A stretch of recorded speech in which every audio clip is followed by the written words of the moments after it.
Alhamdulillah wahdahu wa salatu wa salamu ala man la nabiyya ba'dah.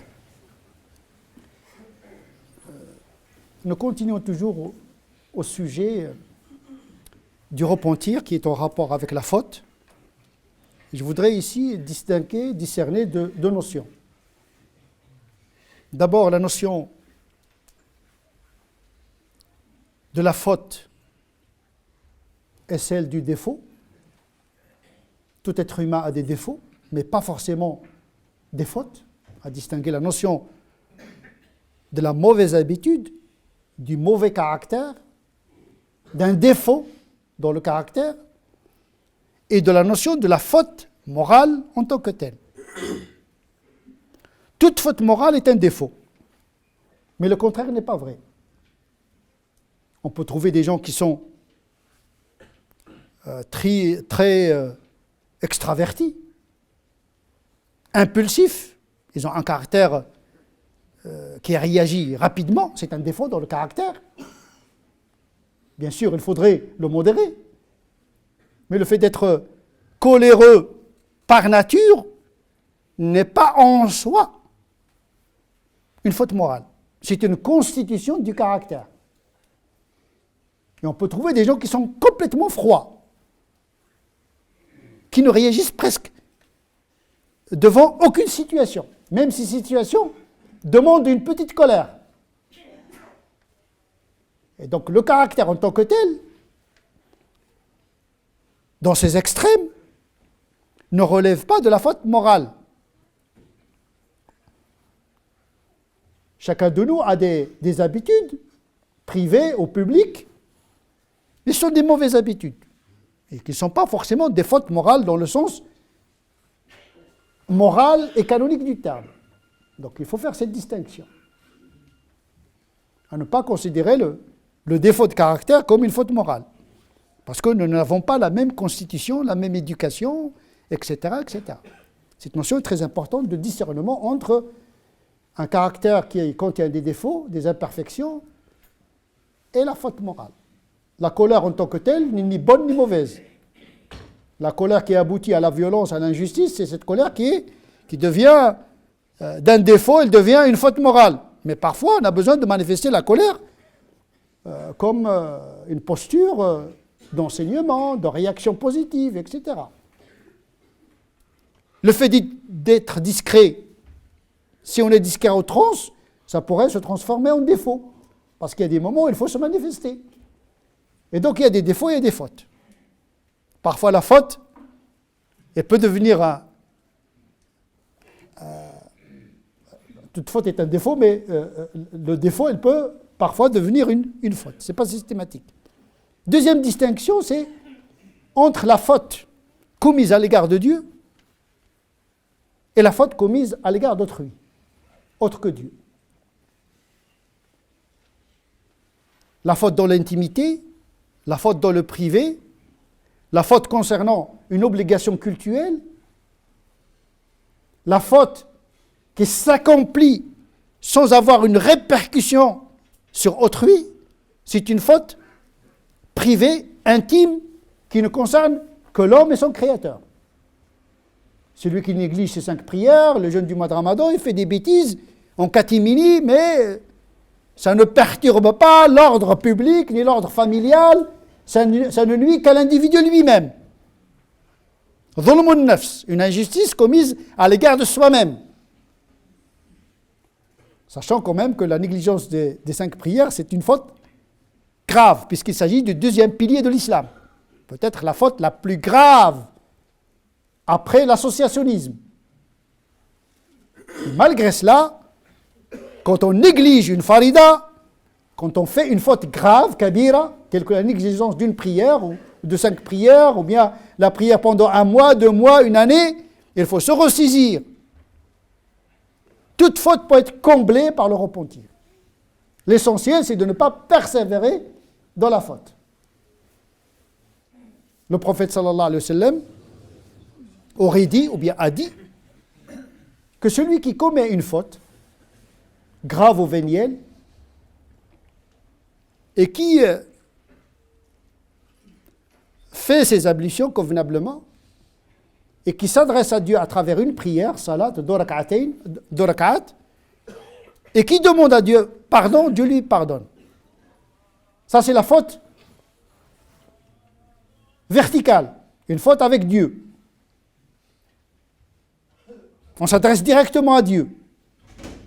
Tout d'abord, la première des choses, on ne va pas se confesser à autrui, parce que cette faute qui a été couverte par Dieu, cachée par Dieu, tue par Dieu,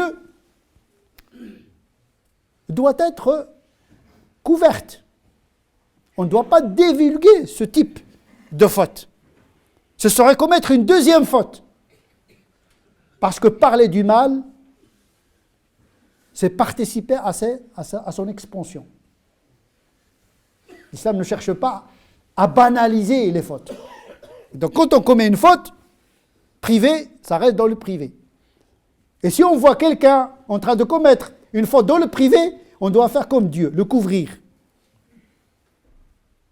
Un jour, un homme est venu chez le prophète sallallahu alayhi wa sallam avec quelqu'un, en lui tirant violemment vers le prophète. Il dit, écoute, ô prophète, j'ai trouvé celui-là en train de forniquer. C'est une dénonciation. C'est une délation. Et le prophète était choqué.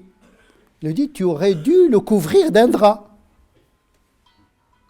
Non seulement tu ne dois pas le dénoncer, tu ne dois pas l'interrompre. Parce que l'interrompre pendant le péché, ça pourrait avoir une répercussion physiologique et mentale grave sur les pécheurs. Laisse-le terminer et couvre-le. Shalom. Circuler, rien à voir.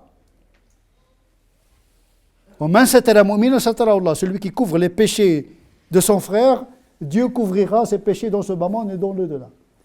Et celui qui dénonce les autres, il sera dénoncé ici, avant même dans le delà. Fais comme tu veux, tu auras la récompense que tu mérites en fonction de ton comportement. Si tu aimes excuser les gens et couvrir leurs fautes, tu seras excusé et tes fautes seront couvertes. Voilà. Et donc, la confession, d'abord, taire la faute, s'il est dans l'intimité, le privé, se confesser à Dieu uniquement. On ne vient pas chez l'imam, chez le religieux, même chez le copain. Beaucoup de gens aujourd'hui, ils se livrent dans les Facebook, les trucs, l'intimité, etc. Ils dévoilent, j'ai fait ceci, j'ai fait cela. Non. On ne se confesse à personne. Si on a à pleurer, on pleure devant Dieu. Si on a un regret, c'est à l'égard de Dieu qu'il faudrait l'exprimer. Tu dois respecter ce que Dieu a fait avec toi, il t'a couvert. Pourquoi tu dénonces ce que Dieu a voulu qu'il reste dans la discrétion? Parce que tu as une dignité, tu dois la respecter. La dignité de ta personne. Il y a des gens qui ne se respectent pas. Parfois, ça m'arrive d'accueillir des gens dans mon bureau, ils viennent étaler leurs péchés devant moi. Tu n'as pas honte de me parler comme ça? Oh, j'étais avec la fille, j'ai fait... Mais tu vas te taire, oui ou non? Pourquoi tu viens me raconter ta vie? De quoi je me mêle? Ça veut dire quoi? Tu es content de ça?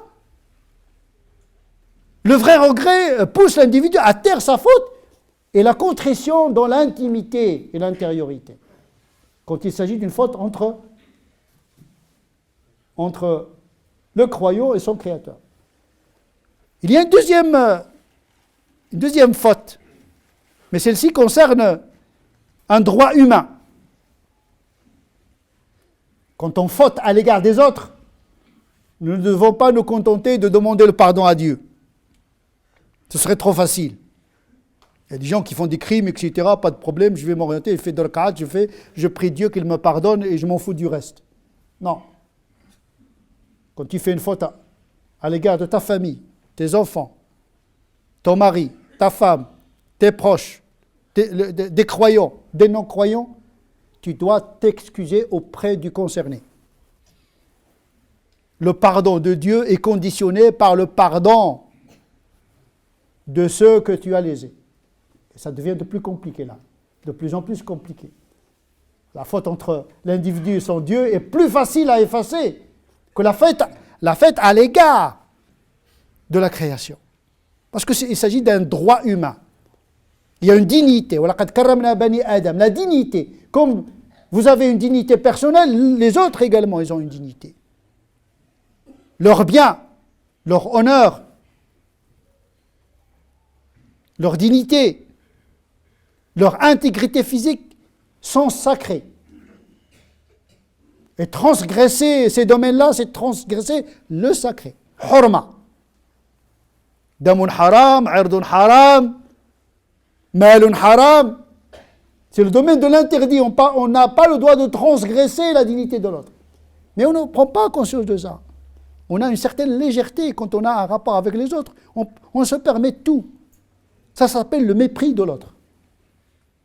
Même l'animal, il a une dignité. Parce que le jour du jugement dernier, les animaux vont être ressuscités. Ils nous auront des comptes à rendre à Dieu, à leur égard. Et donc, le repentir concernant une faute commise à l'égard d'autrui nécessite une humilité, reconnaître la faute, s'adresser à la personne concernée, lui rendre son dû, l'affranchir d'une accusation éventuelle et demander son pardon. Le pardon de Dieu est en fonction du pardon de l'autre. Mais parfois, le fait de reconnaître sa faute à l'égard de quelqu'un, ça peut engendrer un vrai problème. Dans la famille, dans la communauté.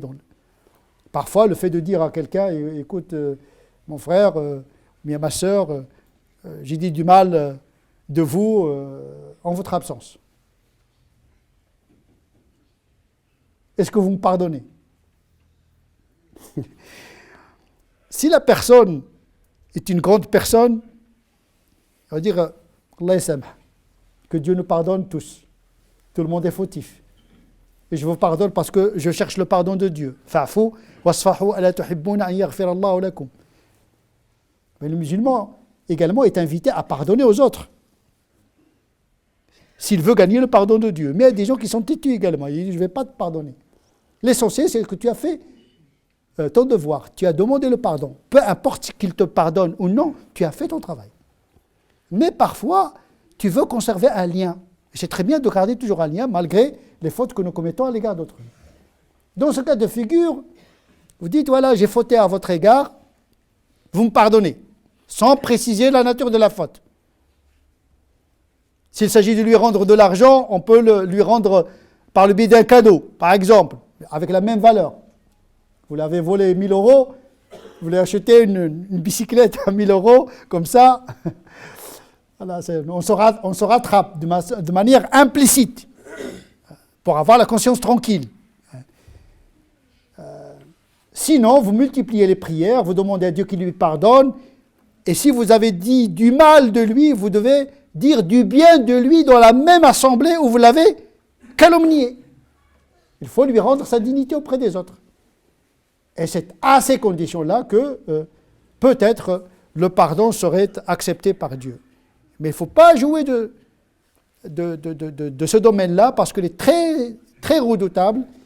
Et même s'il s'agit parfois des musulmans, ils disent voilà, je vais reconnaître ma faute à l'égard d'un musulman, mais le non-musulman, je peux me permettre tout. C'est encore pire. Parce que la dignité que Dieu a donnée à l'homme, elle est pour tout le monde. On a donné la dignité aux enfants d'Adam, croyants ou pas. C'est pourquoi les savants disent que le fait de médire un non-musulman constitue la même faute morale que de médire un musulman. Le fait de voler, de prendre l'argent d'un non-musulman sans son consentement est le même délit que celui de prendre l'argent d'un musulman sans son consentement. Tant qu'il y a un pacte de citoyenneté, de paix entre les musulmans et les non-musulmans. Même le chien, on doit le respecter, on ne doit pas l'insulter. C'est une faute morale. Imam Subki, qui est une sommité du chafirisme, a vu un jour son fils, qui s'appelle Subki également, mais c'est son fils, un grand savant également, une grande référence chafiite. Il a vu son fils en train d'insulter le chien, il dit « Écarte-toi, chien !» Et le père de lui dit, pourquoi tu insultes une créature de Dieu? Parce qu'insulter les gens, c'est insulter le Créateur. Il dit, non, mais je ne l'ai pas insulté, je l'ai évoqué par son nom, il s'appelle le chien. Mais il dit, non, l'intonation et l'expression et l'intention étaient dans le sens de l'insulte. Tu dois respecter. Mais c'est cette visibilité que nous cherchons. Ce n'est pas les Gendora et les barbes et les foulards, mais la rectitude de cette grandeur de l'âme et ce courage qui est capable de reconnaître la faute. C'est ça, la signification du hadith du prophète qui dit « Kunu kashammati fin nas » soyez comme le grain de beauté parmi les peuples. Ce n'est pas avec des apparences, mais avec une attitude, une morale. Et donc le musulman qui n'a pas la culture du repentir, de reconnaître ses fautes, ne peut pas évoluer. En plus, il vaut mieux être discret que d'être trop visible. Parce que toute faute, avec un drapeau islamique, il se répand sur tous les musulmans. Il fait la sunna dans les habits, mais il agresse tout le monde. Et il met le foulard, mais il voit tout le monde d'en haut.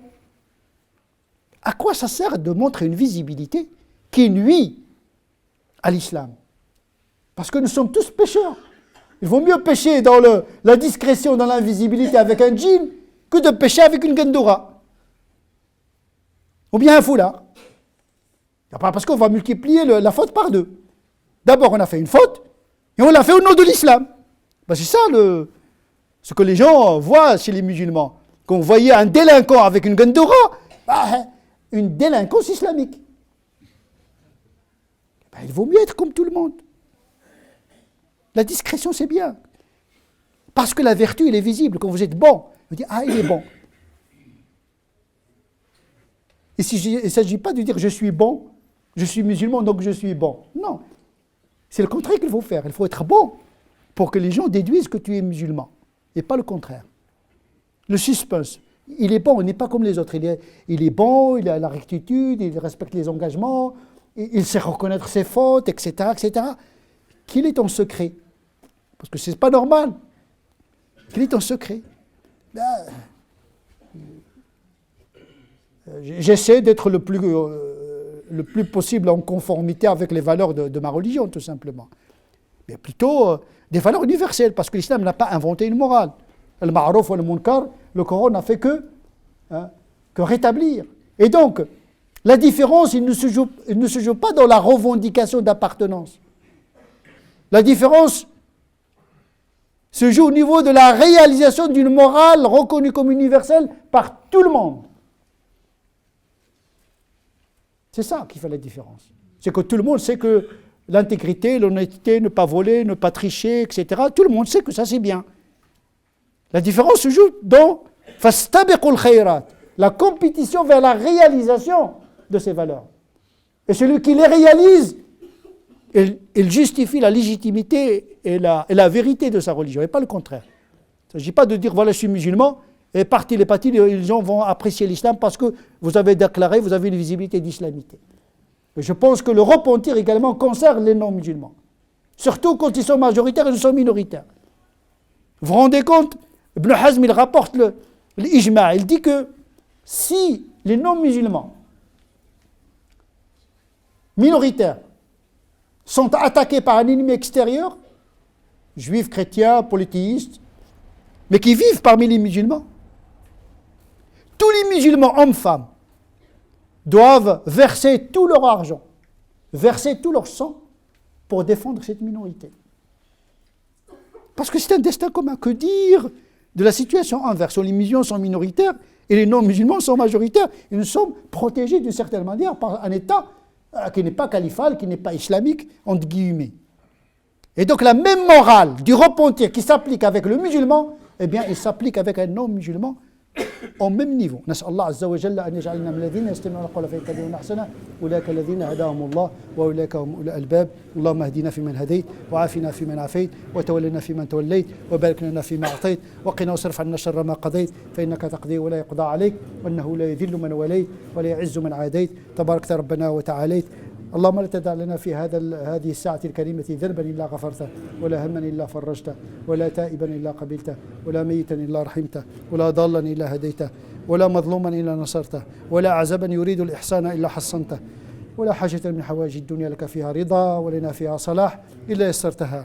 اللهم صل على سيدنا محمد وعلى آل سيدنا محمد كما صليت على سيدنا إبراهيم وعلى آل سيدنا إبراهيم، وبارك على سيدنا محمد وعلى آل سيدنا محمد كما باركت على سيدنا إبراهيم وعلى آل سيدنا إبراهيم في العالمين إنك حميد مجيد. سبحان ربك رب العزة عما يصفون، وسلام على المرسلين، والحمد لله رب العالمين.